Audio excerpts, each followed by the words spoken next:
Welcome, my good people. In this journey of learning about the environment, I think it's very important for us to understand the activities that take place on the environment. One, we talk about human activities. And these activities consist of farming, whether it is private farms, whether it is large-scale farming. In one way or the other, farming affects our environment, because if it is clearing, maybe there are big bushes or big forests, they have to be cleared.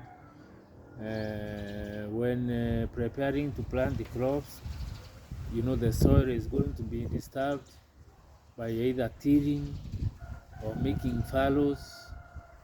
And particularly when during the farming, how we prepare the land sometimes may affect the status of the soil. Maybe the way it is prepared, it can be prepared in a way that soil will be conserved, and when it rains, water is going to be retained. But if the preparation is bad, then there will be soil erosion, which means that a lot of topsoil, which is rich soil, will be carried away, and that is when sometimes when we plant, then the yield from what we have planted or the crops might be affected, might be low or very high.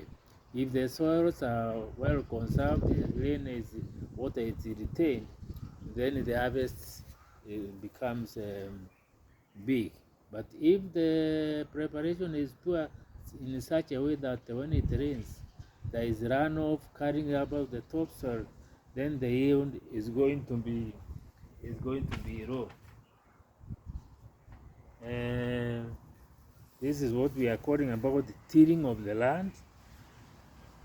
Whether we are handing manure, whether we are handing fertilizers, and depending on what fertilizers we add, you know that some of these chemicals also may affect our crops and the carbon dioxide and the nitrogen fixation in the soil. When we run later about climate change, we are going to know climate change is caused by greenhouse gases, that is the carbon dioxide, the methane, and the nitrous oxide. We know, of course, in the farming sector, you either use the rainfall, natural rainfall, or we use irrigation. All those factors may affect the environment. The other aspect of human activity that affects the environment is livestock keeping. When it comes to livestock talking, we talk about capacity carrying, the capacity carrying of the livestock. If the carrying the capacity is very high, then the environment will be impacted negatively, because the livestock is going to affect the land. The livestock is going to trend on the grasses, the vegetation cover, and so on.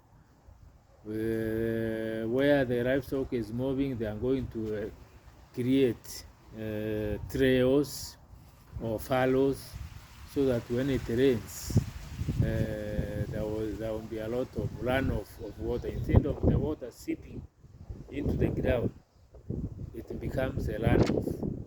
And then when they tramp on the grasses and the vegetation, then that land, if it was vegetated, it becomes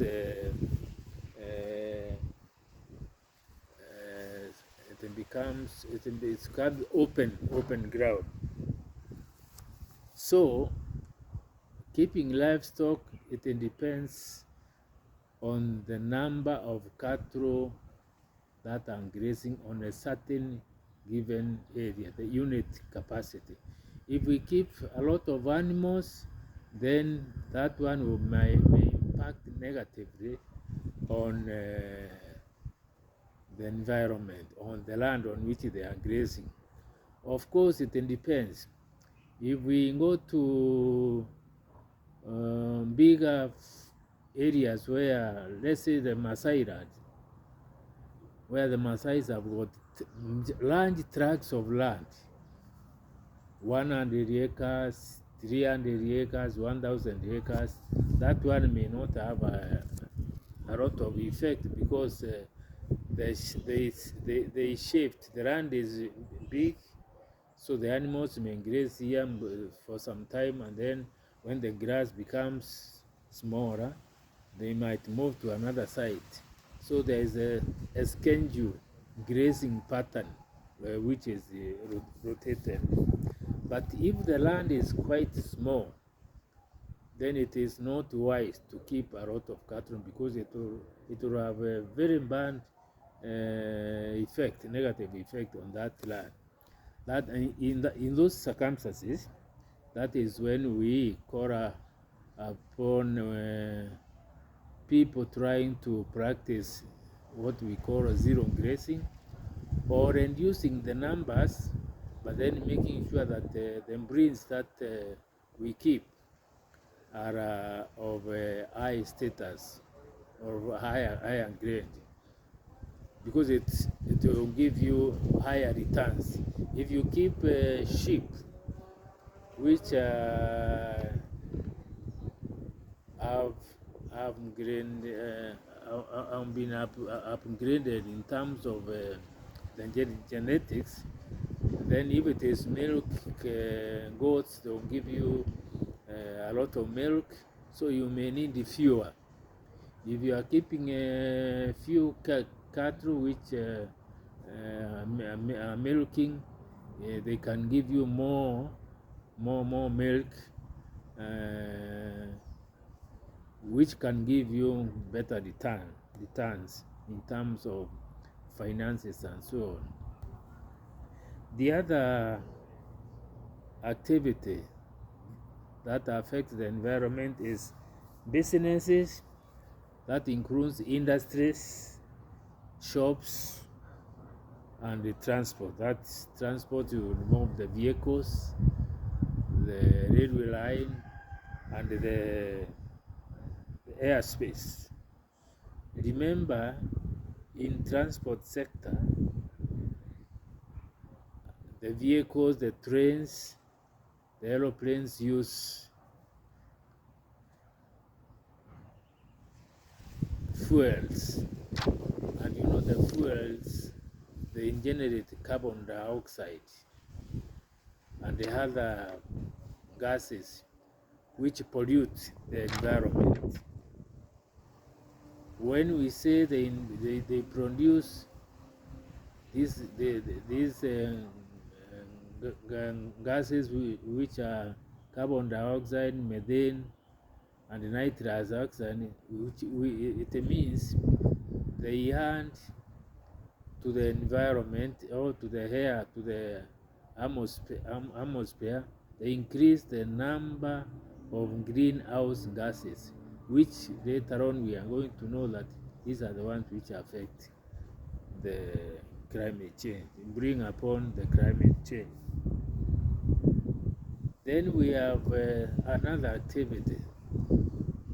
This activity is the most, before even I talk about that, we are talking about industries. You know, so in industries, they emit a lot of gases which go into the air. And these gases are none other than the carbon dioxide, the nitrous oxide, and the methane. So they also increase the greenhouse gases, which, as I've said earlier, they increase the amount of greenhouse gases which affect the climate change. The other aspect, the fourth aspect of the activity is the one which is caused because of the increased population. You know, Kenya, 20% of Kenya is potential and 80% is semi-arid and arid. So people are concentrating on this 20% of the potential area. So there is high demand of land for agriculture.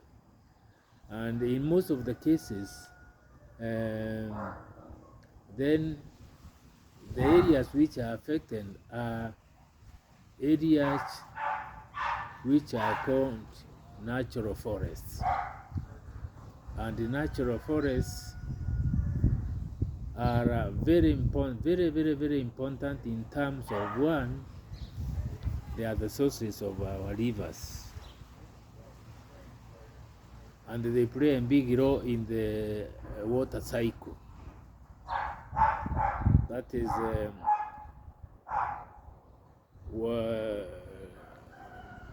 cooling the air for the rain to come, and then percolation, water percolates, the rainwater percolates into our water table, and the water table then generates the rivers and the streams. So when the population is very high and the demand for agricultural land, then it means people may go and encroach into our forests and clear our forests.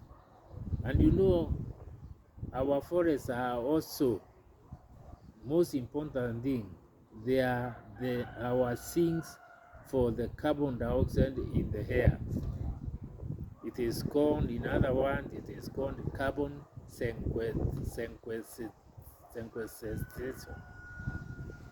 That is the absorption of carbon dioxide from the air by our green plants. They use it to prepare their food. It is called in the process of photosynthesis. Those who have done biology, they understand that. So when we talk about conserving our forests, there are two main aspects, important things why we do that. One is because they are carbon sinks. They remove carbon dioxide, which is one of the major greenhouse gases in the air, to make food. And of course, we know when they are using carbon dioxide, they generate oxygen, which is good for human beings. Then the second important thing is our forests are important for the hydro cycle. That is the making of rain and the source of our rivers and our streams.